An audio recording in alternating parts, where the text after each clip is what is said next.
Mapigano makali yanaendelea katika msitu wa Kibandamangobo ulioko katika tarafa la Shabunda mkoani Kivu Kusini, ambapo jeshi la Jamhuri ya Kidemokrasia ya Kongo FARDC likisaidiwa na wapiganaji wa Wazalendo linaendelea kupambana vikali na waasi wa AFC M23 wanaodaiwa kupata msaada kutoka jeshi la Rwanda.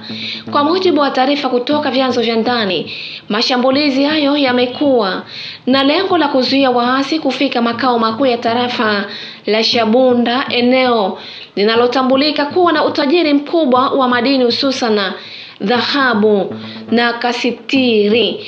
Wakati huo vita vimezuka katika maeneo mengine kama Lubimbe, Kibandamangobo, Luntukulu na Mulambula, ambapo waasi wameanzisha mashambulizi mapya wakijaribu kupanua maeneo wanayoyadhibiti.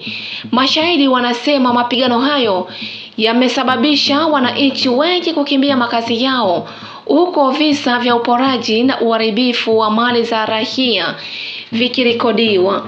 Eneo la Shabunda, moja ya maeneo makubwa zaidi yenye migodi katika mkoa wa Kivu Kusini, kwa sasa linadhibitiwa kwa kiasi kikubwa na wapiganaji wa Wazalendo kutoka kundi la raia Mutomboki. Mapigano hayo yalianza mwishoni mwa wiki iliyopita baada ya waasi wakiwa na silaha nzito na nyepesi kushambulia ngome za FARDC na Wazalendo katika tarafa la Kabare na Walungu.